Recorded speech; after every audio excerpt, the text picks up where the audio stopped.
One of the easiest ways to lose money in sports cards is buying the right card at the wrong time. And April is one of those months where this happens all the time. The NBA playoffs are about to start, the NFL is deep into the offseason, baseball hype spikes around opening day, and certain cards start getting attention right before their momentum fades. If you don't know who I am, my name is Eric Michael. I've been buying and selling sports cards since 2015. I've helped thousands of people make an extra side income with sports cards. So in this video, I'm going to walk you through 4 cards that I believe right now while I'm speaking are not good purchases. Also, I put a free PDF down below in the description that breaks down everything I'm saying in detail. Let's get into it.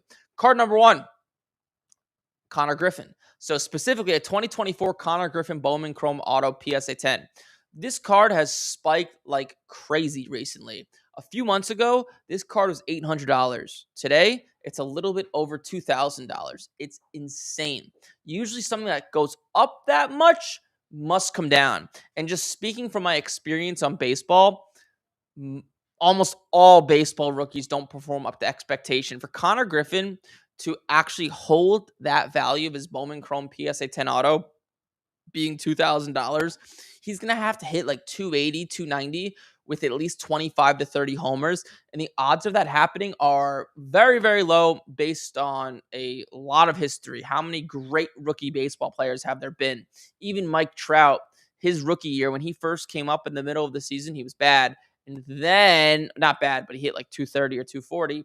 And then the next year, that's when he started to pop off. And the same thing with Aaron Judge. It's very rare someone just comes in right away and starts crushing the ball. Even Bryce Harper didn't start crushing the ball right away. So for that reason, I would not buy him. And just to give you an example, Jackson Holiday is someone that's similar to Connor Griffin, but last year. So Jackson Holiday's cards skyrocketed from November of 24 to about February of 25. They went from about $500 to $800. His Bowman Chrome PSA 10 autos, and now they're worth like $450. Not that he was that bad. He was okay. Just if you don't live up to that hype, you go down.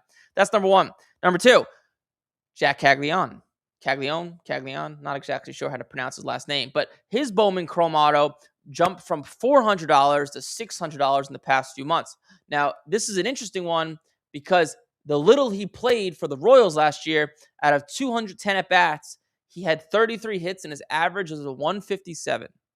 Now, that is obviously not good. The odds of him coming in and totally reversing that and being able to hit like 275, 280 and start hitting homers, the odds are just low. And I believe buying a card at that high, at that much of a premium, while his hype is all the way up here, it's just not good. You're putting yourself in a position to be financially exposed, in my opinion, based on my years in sports cards, and just buying things while they're at their all-time high. In order for the player to maintain that high, it usually doesn't go well. It's kind of like Jaden Daniels in the beginning of last football season.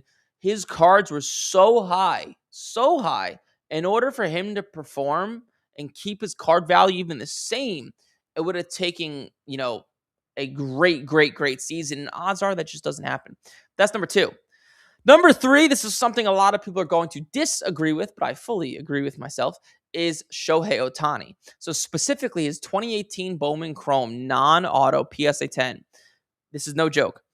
In the past 3 months, after he won the World Series, it was about $2,500. Today, the card's $4,300.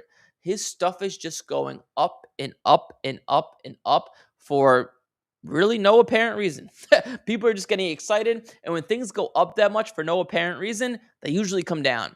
And for Ohtani to maintain what he's done, he's going to have to pitch exceptionally, keep hitting the ball exceptionally, not get injured. And I just don't like buying things while they're at the high premium of their market. And Shohei Ohtani is. Now, could he be a generational talent? And he obviously is, in a generational player, and keep playing like this and keep playing like this. Of course he could, but the odds of my experience are just not high. And all it takes is one off season or one injury, God forbid, and that stuff will go down.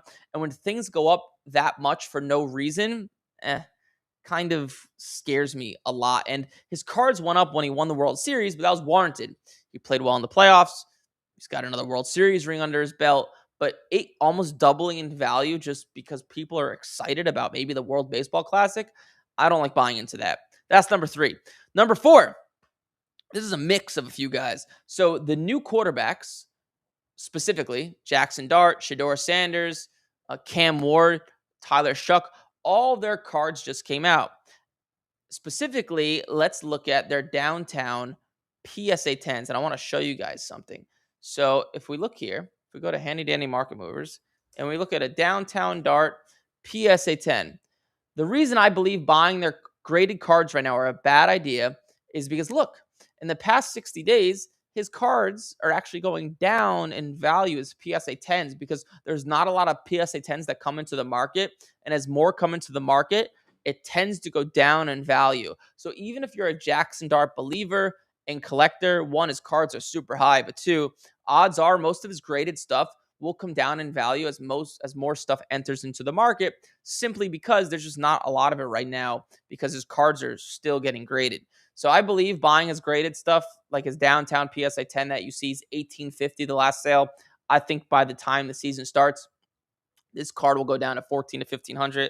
To show you an example from last year, if we look at Jaden Daniels, kind of the same thing. He was like the guy, right, you wanted to buy. And look, from last year, this time last year, his downtown PSA 10 was about $3,000, and when the season started, it was about $2,200, right? So I just believe, based on a lot of experience in sports cards, that buying graded of the new guys when cards are first coming back from PSA is usually a bad idea. Hopefully that makes sense. But those are the 4 cards I would not buy right now. I wouldn't buy Connor Griffin. I wouldn't buy Jack Caglion. I would not buy Shohei Ohtani, and I would not buy any graded stuff of the new guys like Shuck, Dart, Shedeur, and Cam Ward. Hopefully that helps you out. There's a free PDF down below in the description of exactly what I'm talking about. Like, comment, subscribe. I'll see you in the next one. Oof, that was a mouthful. Cool. Hopefully that made sense. I'm sure there's a bunch of people that are disagreeing with me. It's got to be. There's got to be people in that chat saying, you are an idiot, Eric. You are an idiot, and it's okay. Maybe I won't be right, but I have a lot of confidence I will be. So we could start the queue for callers. There it is, 813-618-2075. Where?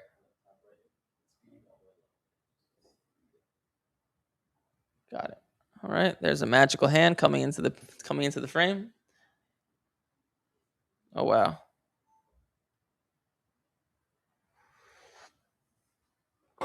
All right. Let's see who's calling first. Come on, someone disagree with me. All you guys that watch me just agree. Don't blindly agree. Give me something. Yesterday on the podcast, there was a hater commenting, and I wish he called in. There's so many people that comment on my stuff and say, you're an idiot, blah, blah, blah. But those people never call in. I'd love for that to happen. I'd love to see where people disagree. But Massachusetts, we're calling you. I think I may have called you yesterday, and you did not answer. Hello. Hey, you have Eric. You're live. Hey, Eric. It's Joe from Dine. We've talked a few times. You gave me advice on the Jackson Dart card last week. Yes. Which card was it? The Jackson Dart card. But I'm actually calling about Bubba Chandler today. Okay.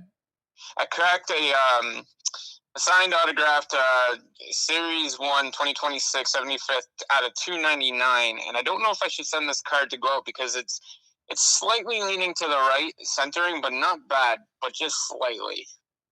Okay, and how much is the card worth?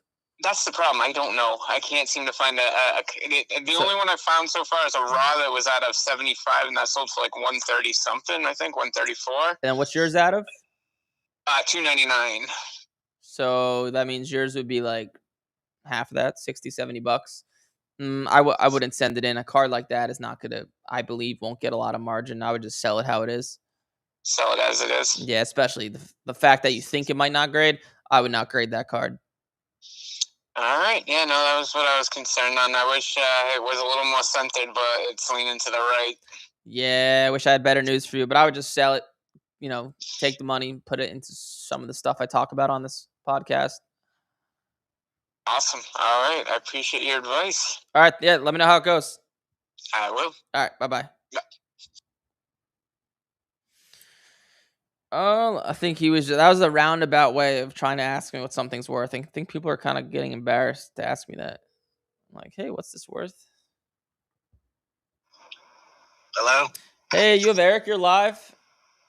Hey, it's John from Mississippi, second time caller. Cool, John. What's up, man? How can I help? Well, you did help a little bit when I called last week about accepting offers.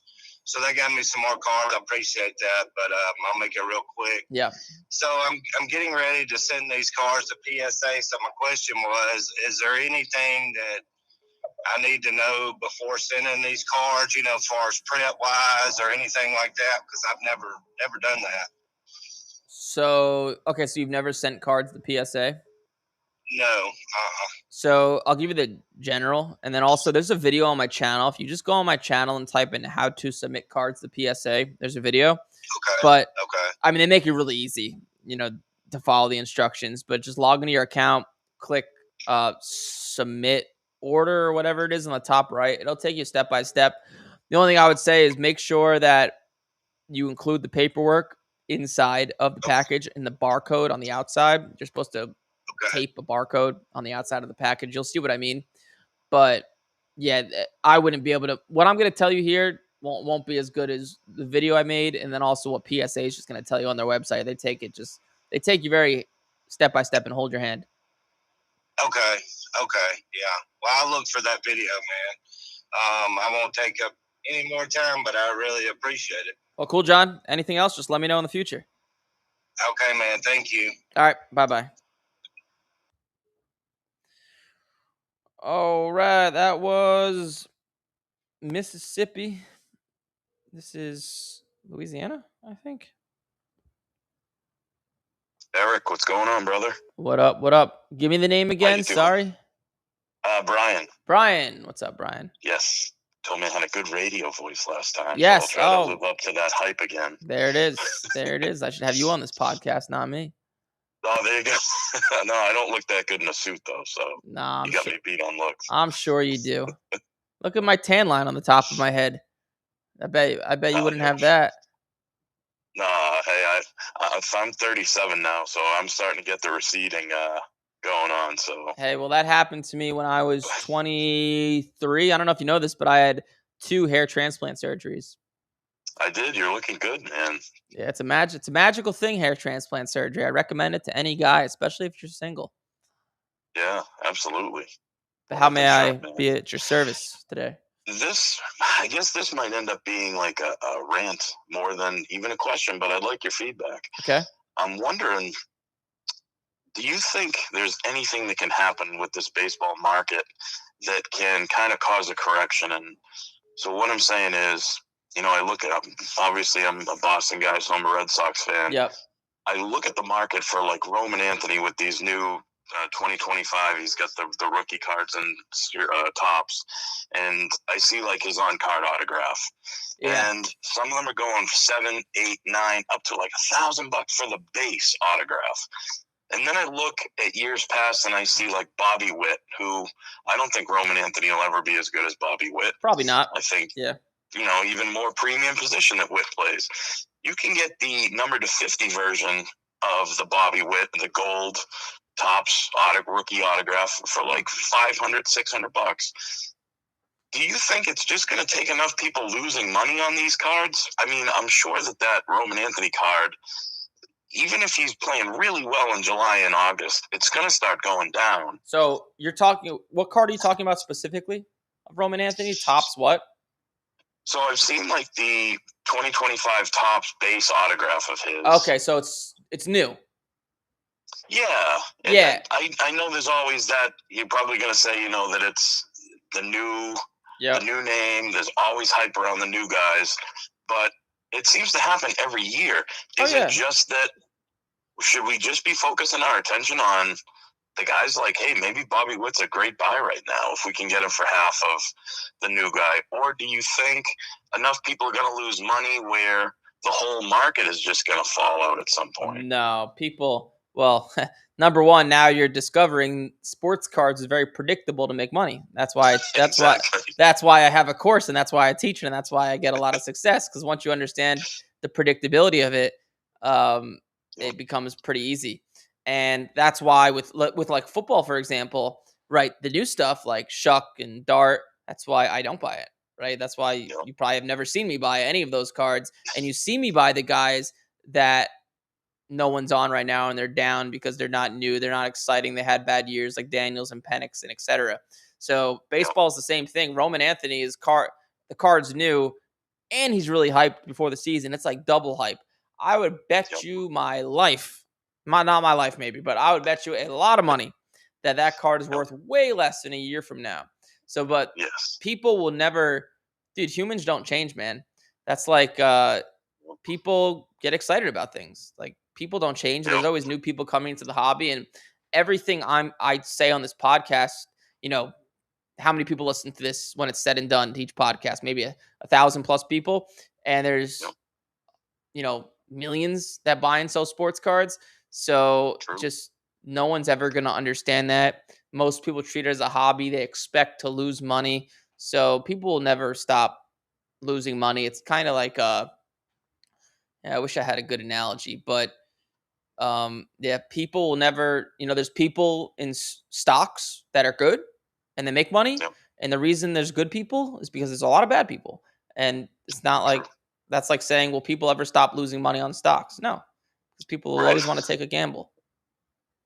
Well, I agree with you. And what I've gone to in the last probably year or so is I've switched my attention to, like specifically a card I've been buying is on-card autographs of Willie Mays. Can't go wrong. I feel like if you can get $300 to $500 for an on-card in its early 2000s tops, I'm like, man, this is like someone at some point I feel like is going to say, hey, those are really undervalued. We should start buying those. And, yeah, that's a much safer buy than, you know, Roman Anthony. Yeah, absolutely. Willie Mays is not going to have a bad season next year. I know that much. So. That is accurate, and I would challenge you to kind of do what I say a little bit and make this like something like that, like buying Willie Mays autos. Like who knows when it'll go up? It can go up tomorrow. It can go up next year, right? You just don't know how the market will react.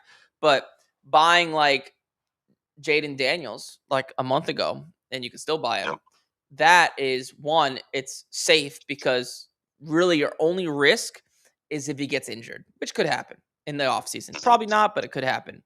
But as long as he starts, right, it's going to go up in value just from hype, just like you see with baseball right now, right? Like just what I was talking about before, like Jack Caglianone and Ohtani as well, and Connor Griffin. These guys have went up for no reason other than that the season's getting closer. So same thing happens every offseason, man.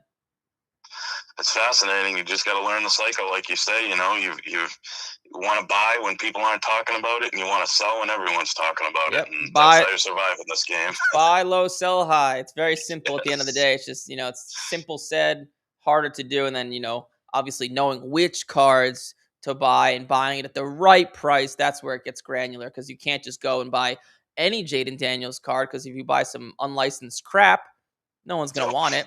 And you also have to know, are you buying it while it's down? Or you make sure you're not looking at sales from 2 months ago when it was worth more. So there's more that goes into it. But yeah, understanding the cycles is key. You could do everything right, but if you do that wrong, you are screwed.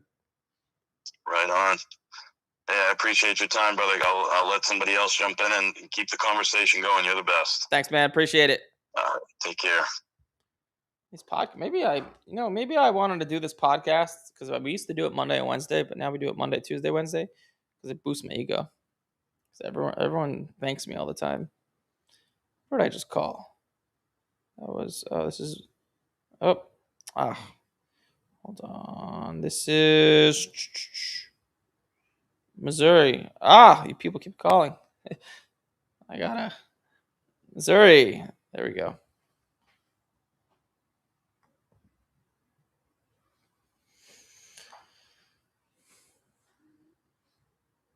Is it ringing? Busy. All right. Oh. Hi, this is Bryce. Hey, Bryce. You got Eric? You're live. Hey, Eric. Good morning, sir. Let me turn down and listen to you. Hey, we spoke, I don't know, maybe a month ago. Okay. But I haven't seen you mention much. I'm not sure if this is your expertise around Pokemon. Do you dabble in that at all or no? Very, very little. It's not predictable. Very little. I'll buy cards and get them graded, but with sports, there's a predictability to make money. Pokemon, who knows if it'll go up, down, left, right? These aren't like living human beings, these characters. So I don't mess around with it. I'm not the expert with it either. I think there's way more money to be made in sports. So that's why. Okay. That makes sense. But the reason I ask is I travel a bit, and Pokemon's never ever available online in stores wherever. So when I travel to the countries or outside the U.S., it's always there. I mean, everything, the high-end stuff, low-end stuff, all of it. So it makes sense for me to buy it and just hold the seal. But I'm somewhat familiar with the Pokemon market, but I didn't know if it was a wise idea to put my money there versus putting my money into what you're recommending and following your program. Yeah, Pokemon, it's great cards to buy and grade because there's a lot of it, and a lot of them are on the easier side to grade. But sure. Because I've been doing sports a long time, and two, because I could buy something that's low right now, and I know there's a high chance that it'll be worth more by the time I get it back, as opposed to a random Pikachu card from 5 years ago. I don't know. I just don't know. Maybe there's a predictability factor to it I'm not aware of, but that's why I mainly stick to sports, because I could buy a card of, that's $300 to Jaden Daniels, get it graded, and I could bet you as well that card will also be worth like 30% more by the time I get it back. Pokemon doesn't really operate that way. That's why. Sure. That makes sense. Yeah, I've tried to time the sports, and I wish I would have held on what I had, during the COVID times, but of course. Yeah, we are. Yeah. Got rid of it all, and I shouldn't have. That happens, man. I sold like 15 Mahomes rookie cards in 2018, so it's okay. Cool, man. Well, that's really all I had, man. I always appreciate your content, and I did want to ask. I had an Abby reach out to me, but that's someone associated with you? Yeah, Abby's one of our coaches. Okay, yeah. That's kind of what I thought. I sent her a text message a few weeks ago, just kind of just making sure she wasn't like a scammer, the number wasn't spoofed or whatever. No. Abby's about 20 feet away from me right now in my office. Yeah. Well, I'm open to talk to her at some point. I didn't mean to disregard her. I just wasn't sure really who she was. Yeah, no. So thank you for the clarification. Yeah, no, I know there probably are people that pretend to work for me, but no, she's a legitimate coach for us. Her boyfriend is actually one of the top students in our program. Okay. Yeah, they live in Tampa as well.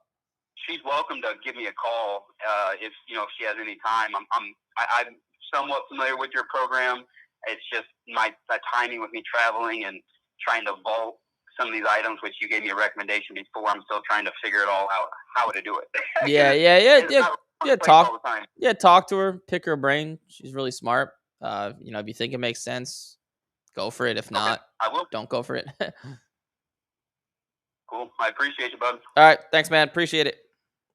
All right. Take care now. Bye-bye. You too. All right. That was Missouri. And this is Ogden, Utah.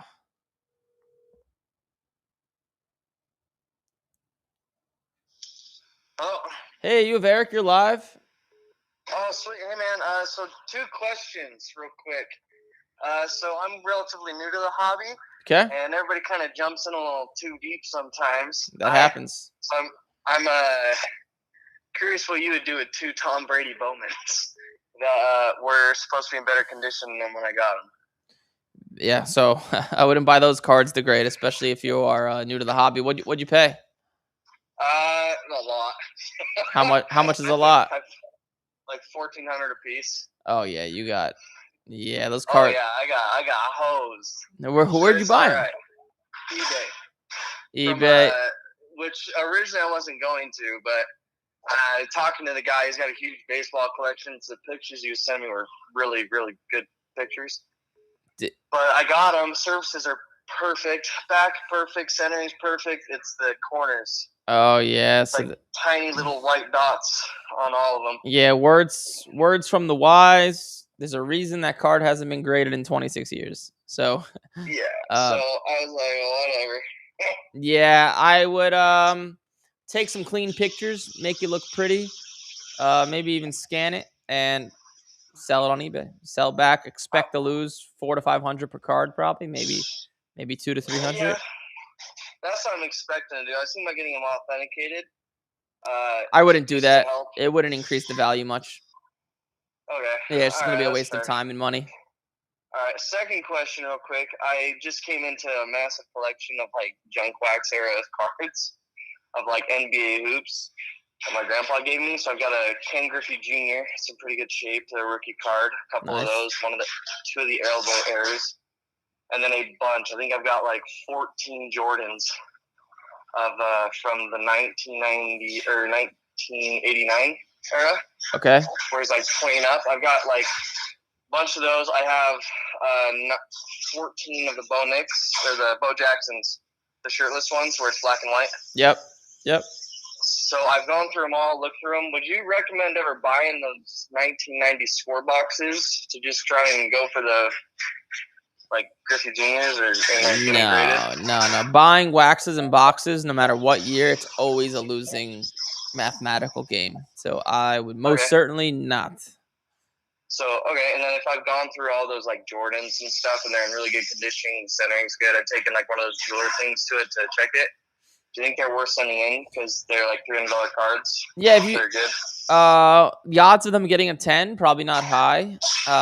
If you think it could if it could be worth at least $50 graded, so if you think it could, at minimum it's an 8, and an 8's $50, then grade it. That's my threshold. It's got to be worth at least 50. Okay.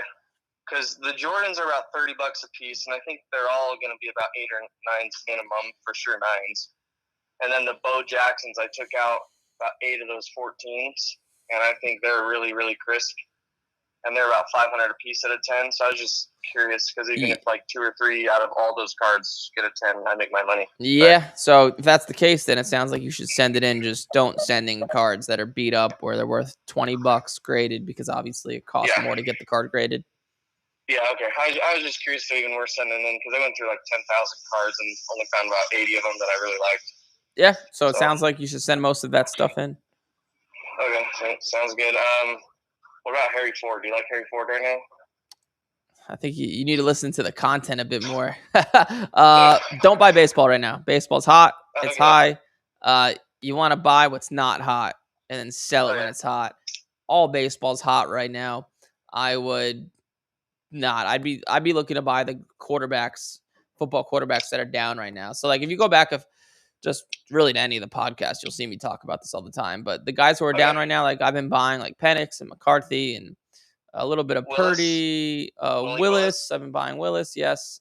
Daniels. Okay. So those are some of the guys I've been buying.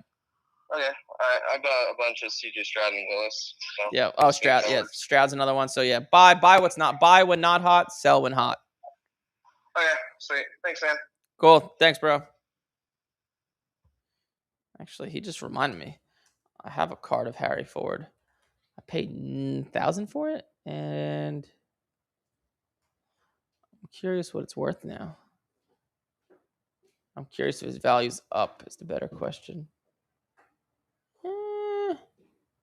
It's up a little bit. All right, that was Utah. This is San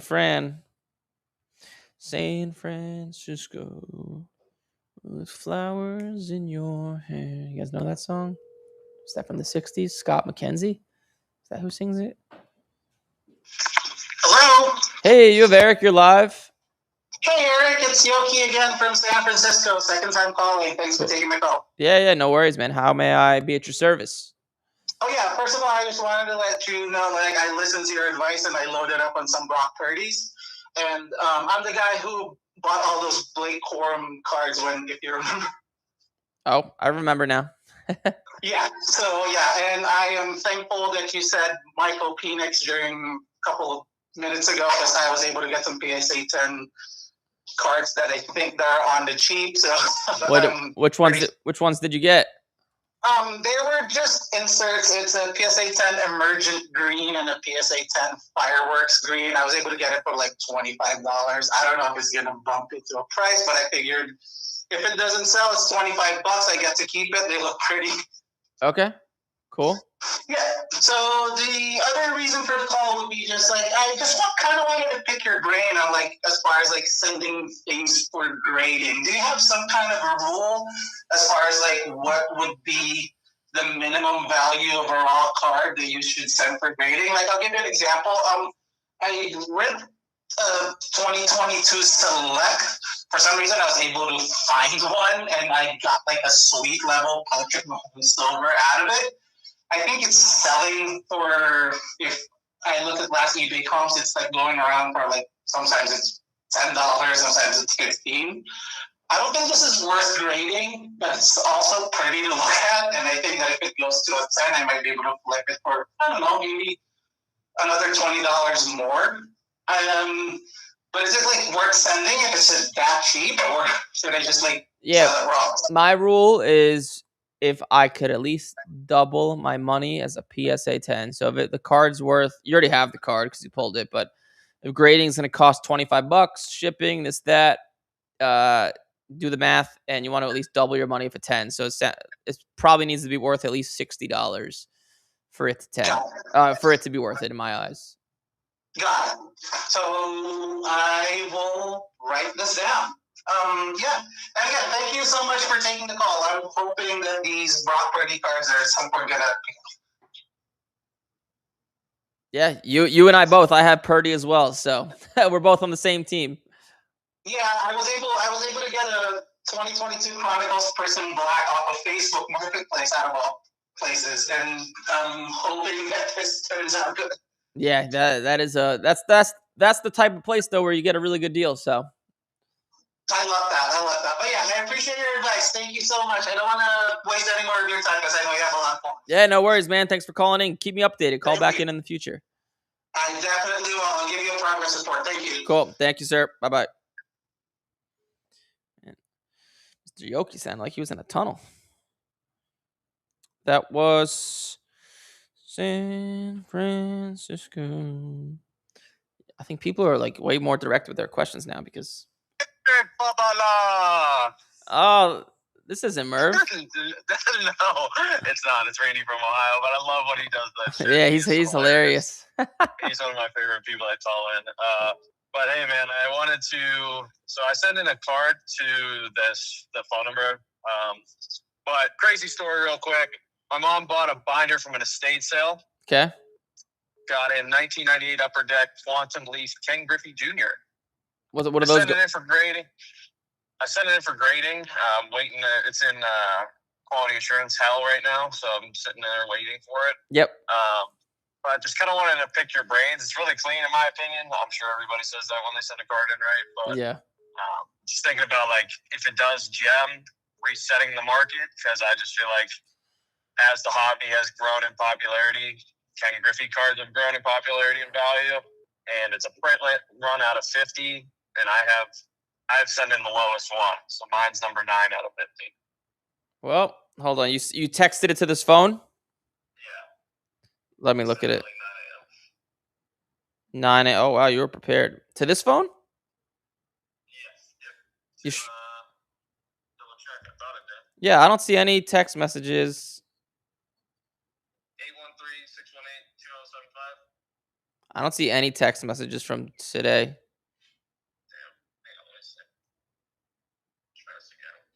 Say the number again. 813. Let's see.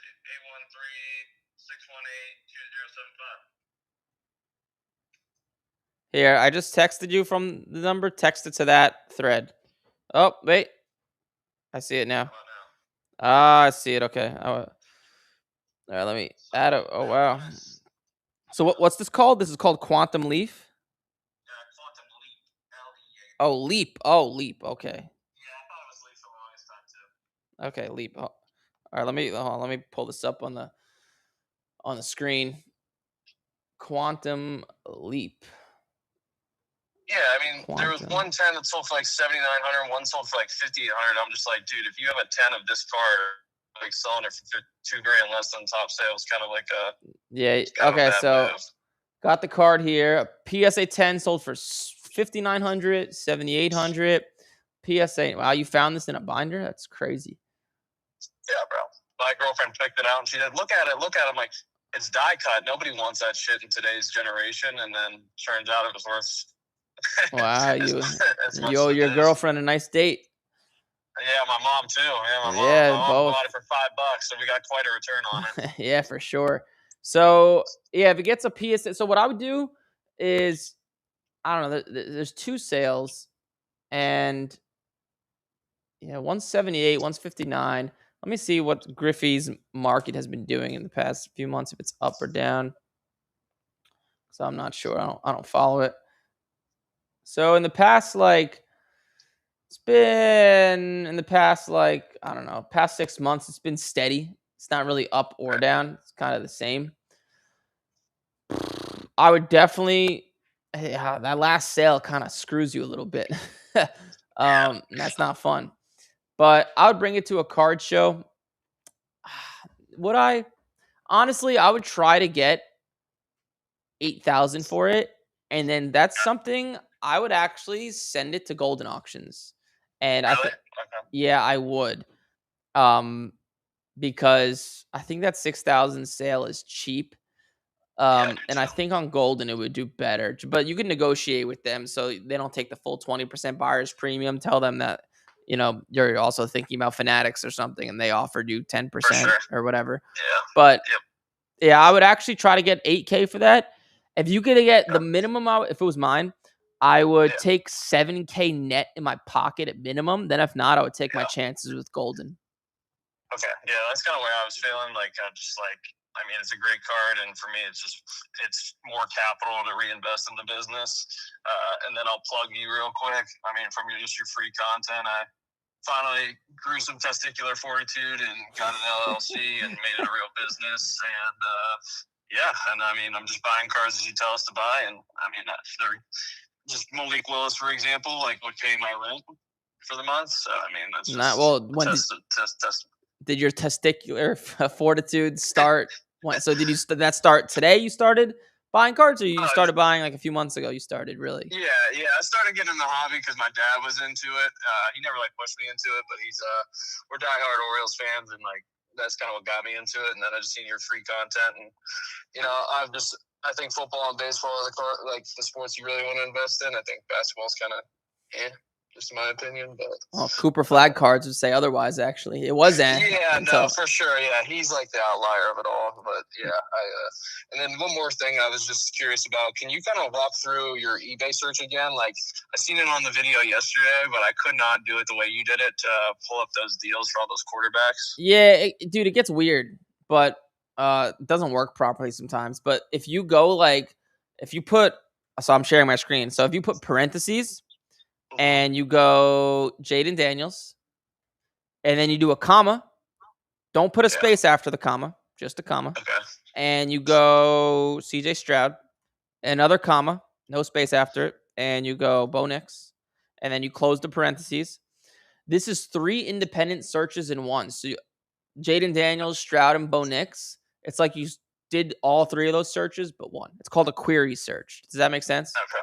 Yeah, no, that makes sense. But when you make it long, sometimes it gets weird. I don't know why. Yeah.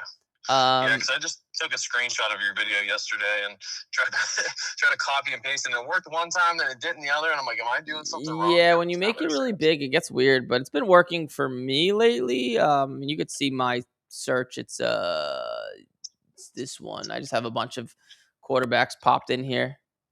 Sure. And but that's what it is. It's a query search. Cool. Well, I appreciate it, man. Thanks so much for giving me insight. I hate to be running through the comp machine, but it's a good opportunity for me to reinvest in the business. It's okay, man. I've come okay with that. I'm basically a software. I'm like a free software. What's this worth? I'm the real life card ladder. Yeah, there you go. Now just partner up with them before your videos and make some bread off of it. Honestly, I might advertise Card Ladder more than they do themselves. So yeah, and I can appreciate that because you're one of those creators who doesn't make like the fake YouTube content for PSA, which I can appreciate. You know, some of those guys, like, just the king of cards, like he's great and all, but those guys really plug up PSA. What do you mean by that? Like they, I guess the big thing for me is like you could just tell that they're working with PSA. So like they're look, yeah, these cards in for PSA. Oh, they all came back 10s. Isn't this great? You know, I can't. So yes, you're right. But the reason, to be honest, I actually don't really follow many other sports card. I don't follow any sports card creators. All the content I watch is like either historical documentaries or business related stuff. But I can't hate on them because, you know, obviously PSA or Fanatics are paying them, right? You're aware of that, I'm sure. And I have a whole big business in the back end teaching people this stuff. So even if PSA offered me $25,000 to make one video, I would say no. So, but like if I was just flipping sports cards and on that grind, you know, that might change, right? Because like money talks. Like I can't hate on them, right? Because that their source of income is sports cards, and it is a grind. But yeah, you're right. It does it pollutes your image a little bit because it's very obvious when you have PSA logos popping up in your videos that you know, you're getting paid. So like it's, you know, it doesn't mean you're a bad person. You know, you might. You know, if PSA was offering you $1,000 to make a 30-second video, you might do the same, right? So, no, for sure. Yeah, I just think it's just the only reason I don't like it is just because it gives people that are new to the hobby a really bad impression of, oh, I send in these cards, I'm yeah, out. And so I have and like my biased point of view is like, and in my honest point of view is that like. I teach people how to do this stuff, right? So like, what's the first thing people say? What's the first thing people think? Is this guy a scam, right? So my true intention is to help people on this, at least on this podcast, so they could get results. You know, people like you call back in or others. Oh my God, Eric, I made $500 with this one card, and then people see that and they're like, well, shit. I don't want to go and listen to 100 podcast episodes, but I'll just buy the program. So like my true actual intention is to help people because that's what drives my good reputation online. Hence I make more money because people buy my services. Yeah, so that's kind of like the layout of the land. I can't hate on them, right? But I understand it does pollute your image. Cool, man. Well, I'll let you get to the other callers, but I appreciate you taking some time with me. And all right, Randy, you're the man. I appreciate you getting that testicular fortitude. There you go. Yep. Oh yeah, brother. All right, later. See ya. That's Randy from Ohio. And this is who's next? McKinney, Texas. Man, I believe you guys know that country singer? Ella, what's her name? Copy, what's her name? Ella. That's it. Hey, you have Eric, you're live. Hey, Eric. Good talking to you, man. I'm getting ready for the Dallas Card Show, and I was wondering if you are buying any college football cards to try to profit on. Now, are you calling in, like, offering me cards you're going to have at your showcase? No. I'm looking to buy the upcoming show, and I'm just interested in college football a little more than NFL football, watching. So I didn't know if you would recommend. I noticed there's a little market volatility there, so I don't know if you would recommend any quarterbacks in college football to buy into. I don't, because I don't want to misguide you, because if I don't do it myself, I don't want to give you information on it. I've never bought college quarterbacks to like hold and, you know, make money on. I've only ever bought them to just buy and grade and sell.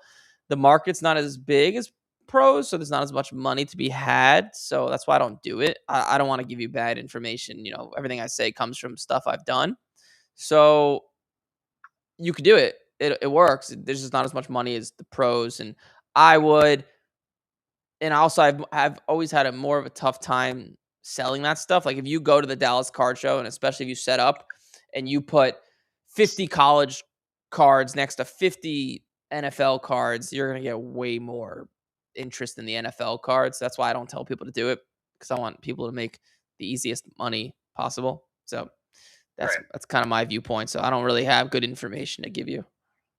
And last one, would you buy any new 2025 products of the quarterbacks you mentioned? Only stuff to grade. So the stuff like Downtown Darts, PSA 10s usually go down in value. Like Tyler Shook PSA 10s go down in value as the season gets closer because more supply comes into the market. So, yeah, but it's great because there's tons of those cards out there to buy and grade, right? There's tons of raw cards out there to grade, sell. So I just buy, grade, and sell them quickly. I don't hold them at all because they tend to go down in value as time goes on. So they're not really holds for me. They are just quick flips. All right. Thank you so much for your time. I love everything you do. I appreciate you. Thanks, bro. Good luck with the show. Yes, sir. Thank you. Bye-bye. All right. That was McKinney, Texas. And this is Nashville. Wow. A lot of callers. Quick, though. Just snap, snap, snap. How's it going? Hey, you have Eric. You're live. Hey, this is Matthew from Las Vegas. Oh, your area code said Nashville. Yeah. I haven't changed my number. I moved a couple times. Ah, man, you're just going to all the best party cities. Are you just a party animal? No, construction. Oh, construction. Okay, never mind then. You probably are too tired to party. Yeah, we're doing the Hard Rock here. Doing the Hard Rock here in Las Vegas. It's getting built. Oh wow, what's your role in that? We're doing all the tile and the stone. Oh wow, so people say Vegas is dead, but they keep building.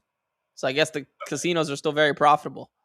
Hey, and the A Stadium's coming, so yeah. They got a bunch of big projects. There's a bunch of rumors about the NBA team in the arena coming. Arena and hotel and stuff coming there too. So yeah, NBA team would be great. They could play in T-Mobile Arena. I hope the Hard Rock over there is better. Like the sports book is better than the one over here in Tampa, Florida. They're talking about putting one behind the Fontainebleau. It's called the LVXP project. You can look it up. They have renderings and stuff. They're trying to get funding for it, and so they wouldn't actually play at T-Mobile. Weirdly enough, I thought that they would just go T-Mobile, but that's not word on the street. But either way. Appreciate you asking and everything. I'm a first-time caller. Welcome. I recently acquired some cards. Just kind of started about 2-3 months ago. I acquired a JJ McCarthy Blue Sparkle out of '96. I got it for $150. Okay. And currently on eBay, there's a raw card that's listed for like $300. Okay. I think the sales were like 180 or so, maybe 200 recently. A PSA 9 goes for, I think it was like 330, 350. And I haven't seen a PSA 10 sale from my looking. Is yours raw or is it graded? It's raw. Okay. And you paid what? So 150. Okay. So, like I said, I think it was PSA 9 was 330, and I haven't seen a PSA 10. There's like an estimate on like the Sports Card Pro that says it's like estimated at like 840 or 850. But I was just calling to see what you thought I should do with that card, because obviously I can send it in to get graded and I'd get it back before the season, but I need to make my decision sooner rather than later to do that, Well, a PSA 10 of that card is probably $350 to $400. And yeah, that card is just, I have some McCarthy. It's just there's just risk to it. If he ends up being the starter, great. If not, probably won't go up in value. Like hopefully they don't sign Kyler Murray. The card is hard to grade though. Like Prism is not an easy card to grade. How do the corners look on the back? Are they like perfect? It looks like it's a really clean card. I'll look at it again. I looked at it this weekend, and it looked pretty dang clean. I'll look at it again. But I thought it's definitely a 9, if not a 10. I think there was 37 graded, and 10 of them got a 10. Sounds right. So, if it looks clean, I'll grade it. Is the answer. That card is gonna we're gonna find out in the next month or two if McCarthy is the. I don't think Kyler's gonna go to Minnesota. They're kind of in a weird spot, but at the same time, you can't just sell ship on him this early, and then if someone does, he's going to go somewhere else. Yeah. He's going to get an opportunity at some point. See, I don't know. I don't know if he will. So, like, I don't know if Kyler will go there. I don't think so. I think Kyler will go to a place where he's for sure the starter, like the Jets, Dolphins, maybe Steelers. I don't know. But I don't think he'll go there. He could. If he does go there, then there will be competition in camp, and his value probably won't go up, probably won't go down, probably stay the same. But if he gets announced as the backup, then his stuff will go down. If he gets traded to a team where he's for sure the backup, it will definitely go down. Like if he gets traded to the, I don't know, like the, who's the team where he'd be a backup, like the Chiefs or something, where he'd obviously be the backup, then his value would plummet. I don't know. I don't know how just, obviously he didn't have a great season, but I don't know how much they believe in him or not because he kind of did well at the end of last year-ish. So, yeah, if Kyler Murray goes there, no good for us. If he doesn't, good. Yeah, well, I mean, as we know, every year the quarterback carousel is just as crazy as ever, and I feel like it just keeps getting crazier. Yeah. How many quarterbacks were out this year? I mean, it's hilarious, but that's the risk of doing business. But yeah, so I don't know. I'm in on JJ. I know he's down right now, so I figured it's a good time. Yeah, that's the risk, man. That's why his stuff is so cheap. But if he ends up being the starter, it'll go up a lot. It's just high risk, high reward. Yeah, exactly. Well, appreciate your help with everything. I don't know if I caught my name, but Matt, by the way, Matt from Nevada. Matt, Vegas, building the Hard Rock. Got it. Doing the Hard Rock. Matt the Tile Guy. Matt the Tile Guy. Got it, Matt. Thanks, man. You can save it in your phone as that. Matt the Tile Guy. I will do that. Tile. I got you. All right. Have a good day, brother. Appreciate it. You too. Bye-bye. That's funny. That was... We're running out of time. All right. We got Walter. Eric. What up, Walter? How you doing, man? Doing better now that you called. Oh, it's always good. Hey, before my question, I just want to make a comment on a call. I think not the one before that one. Okay. Not the last one. So you guys were talking about the PSA people, like making videos. Yeah. Like showing all 10s. So it's funny because I think it was last year I saw this video. Grant Williams, NBA player. He plays for the Hornets right now. Yep. So, he's into all this cards and all that. He posted a video of PSA submission.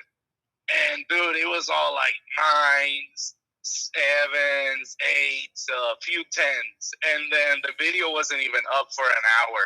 He deleted the video and then posted another video showing only 10s and 9s. That's it. Yeah. And I just thought it was funny. I was like, damn, it's just ridiculous how they're just not being honest about it. That is most people when it comes to money. I always say there's people lie about two things. They lie about money and they lie about their body count. Yeah.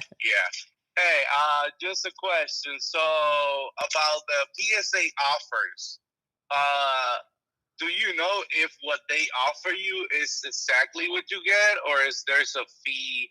That's what you net, I believe. Okay. Yeah. So if they're offering me 120, I'm getting 120. Correct.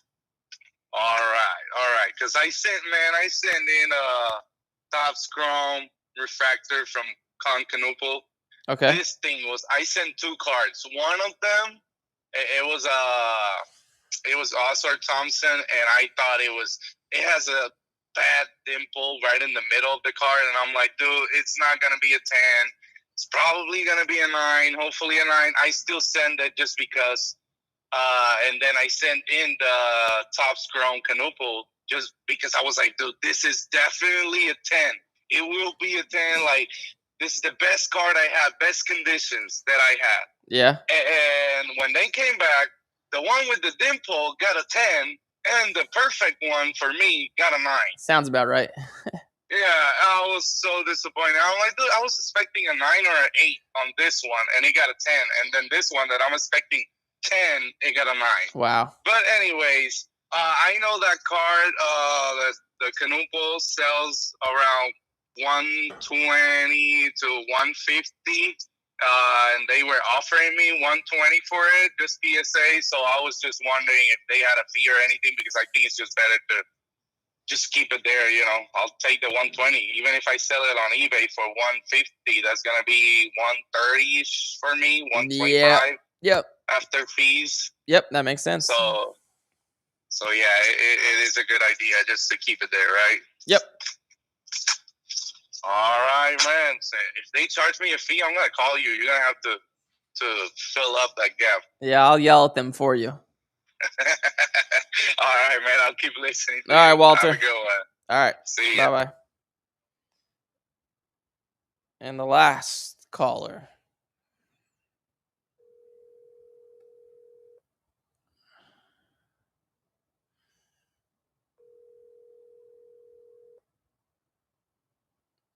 We're calling you back. It's everywhere. It's everyone's favorite.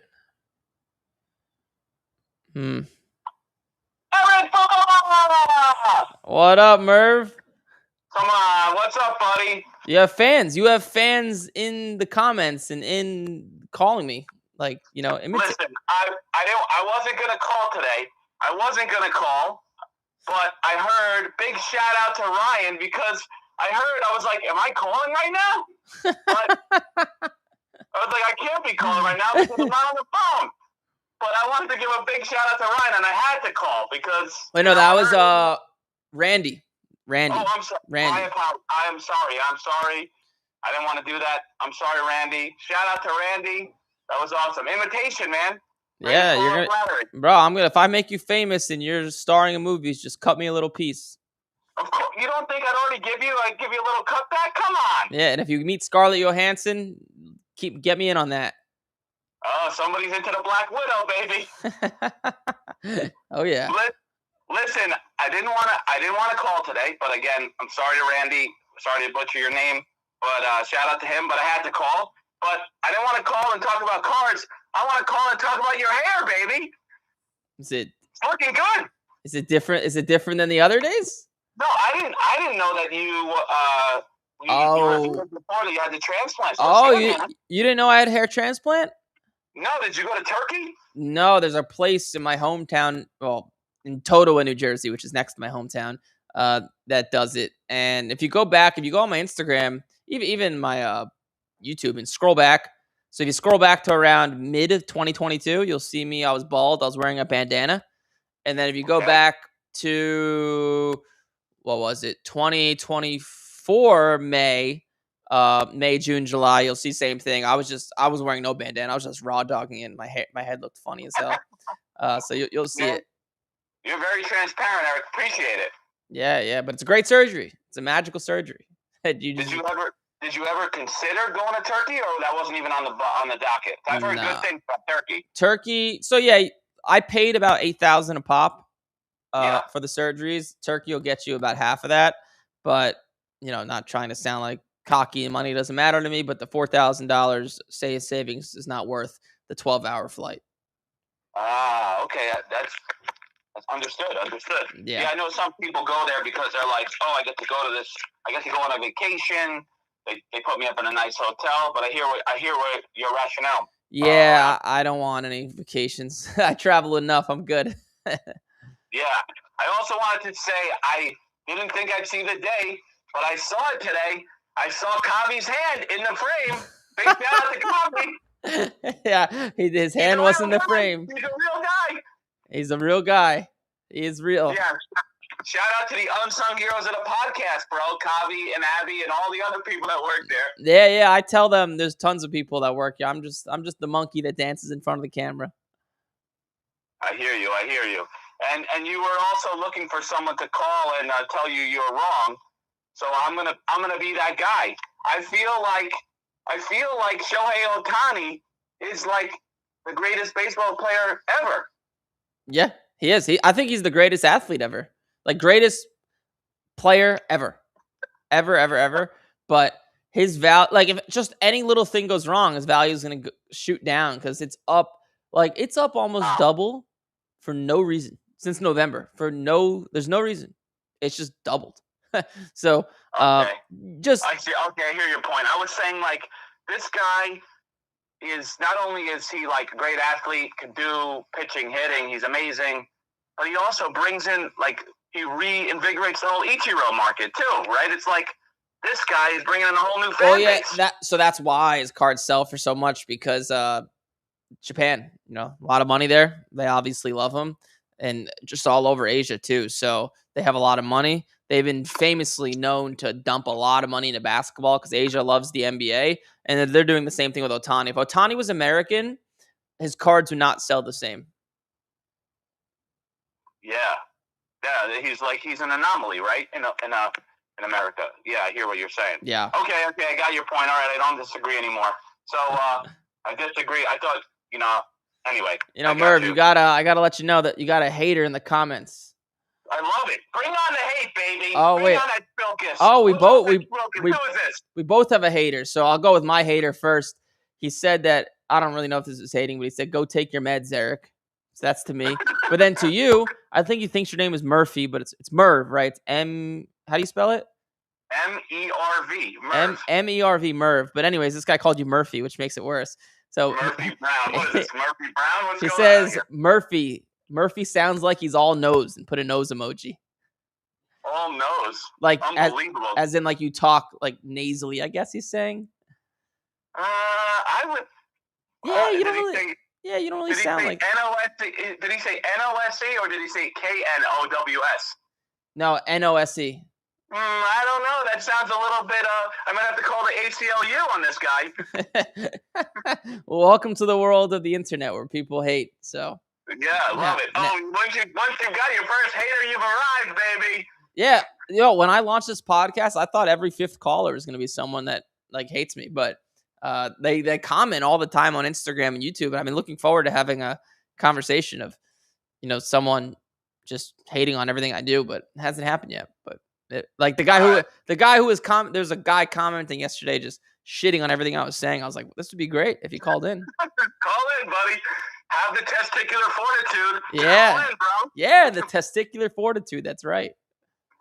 Shout out to Randy again. Sorry I butchered his name. And the last question I have for you before I'm out of here is, what's the best, most recent historical documentary that you saw? The best historical documentary. Now, you were saying that you like those, right? Yeah. Oh wow. Okay, so the best. This is not a historical documentary, but it is a show revolved around history. The best one I've ever seen, hands down, is a Spielberg series, The Pacific. Wow, okay. That is the only thing in my 6 years of working I canceled calls and didn't work to watch the whole show. I was that addicted. Wow. Only day I've ever done it.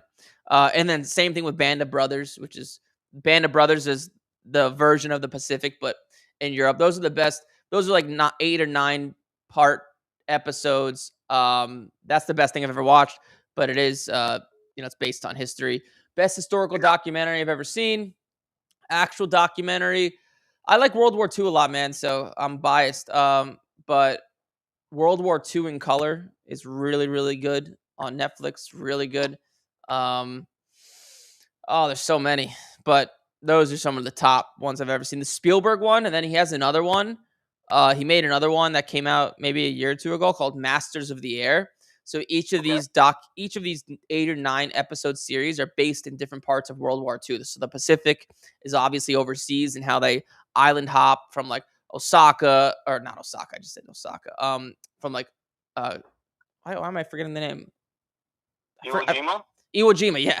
Iwo Jima, and how they got closer and closer to Japan, how just brutal the warfare was. And then the Band of Brothers that starts on D-Day when they entered into Europe. And then Masters of the Air was fascinating too. That's based in England and how these fighter pilots were, taking off from England, going on these missions over Germany, bombing them. And, they just couldn't, 1 out of every 2 would die when they would go out, and, these fights in the air, and, it took 25 flight missions to become an ace. Once you became an ace, you could go home. And then they extended that to 40, I believe. So like these people who were like a mission or 2 away from going home and, risk death so many times, then got bumped to like 40 missions they had to do. And that one was crazy. I would never be in a fighter plane after watching that. Yeah. True. I mean, World War II, full of true heroes, right? Yeah. Yeah. Heroes. Oh my God. Yeah. It's crazy. Like, it's crazy. Like what these people, like, I'm 28 and like these 19-year-olds were jumping out of planes into like Nazi Germany, into the foreign land, they're only 19. It's crazy when you think about it, but that was only like, 80, 90 years ago. Yep. Not too long ago. Yeah. I was going to ask, are you a Ken Burns fan too? Who? Ken Burns? You don't know Ken Burns? Maybe not. Oh, listen, bro. I got some advice for you so you can take off some time. Ken Burns is the equivalent to documentary filmmaking that Shohei Ohtani is to baseball. Oh, wow. He is by far the greatest documentary filmmaker ever, like consistently ever. He created wow. the series The Civil War was probably his best one, but he did Civil War. He does a documentary on baseball. It's amazing. Holy shit. All this stuff is right up my alley. Lewis and Clark, the U.S. and the Holocaust, the Dust Bowl, Muhammad Ali. Wow. Dude, Ken, I can't. I am happy now. After all the stuff you've given us, wow. I'm happy to give you the name Ken Burns. Go to your library, go buy them all, whatever. Which one should I watch first? What's his, like, by far the most famous? The Civil War? Well, that's the most famous, so if you want to start at the top. But I would if it was me, I'd probably go the other way and start at, like, one that was considered, even though it's mediocre, they're still all amazing. So, like, the one about the Roosevelts or the one about the national parks, I'd start with one of those. Hemingway sounds great, too. And then he did, I didn't even know he did one on Hemingway, which is awesome. He did, and then go, like, to the ones that are more popular, and you'll see how amazing he is in pretty much everything. And then you got to watch the baseball one too, which is just a story of baseball up until, I think he does 9 innings. He does an episode each inning, and then he does an extra inning, 10th inning. I don't know when it stops, like with what players it stops, but it's clearly not into the modern era. Like he's not talking about guys now. My girlfriend make an update. My girlfriend's gonna hate you. Yeah, I'm gonna start with either the Vietnam, Roosevelt's, Lewis and Clark looks interesting, or the Civil War. Wow. Let me know what you think. Let me know what you think next time if you watch it next time I call. But he's amazing. You see a picture of the guy, you're like, really? This guy is. I mean, there's like a debate. I feel like there's a debate. Best director ever. Steven Spielberg is an amazing director, but you got Francis Ford Coppola, you got Scorsese, you got all these great directors, right? Ken Burns, by a long shot, in my opinion, is the greatest documentary filmmaker. It's like not even close how much better he is than any of his contemporaries or previous. All right, sold. My girlfriend's gonna hate you, but I'm gonna begin watching. Go get him, buddy. Go get him. All right. Well, again, shout out to Randy. Shout out to your staff, Kavi, Abby, and shout out to Michael Penix. All right, Merv, you're the man. All right. Talk to you soon, bro. All right, later. Later. And that was Merv. And that is a wrap. We'll be live again Monday at 10 a.m. Eastern. We do this Monday, Tuesday, Wednesday at 10 a.m. Like, comment, subscribe. Everybody have a great week. Have a great weekend. I'll see you in the next one.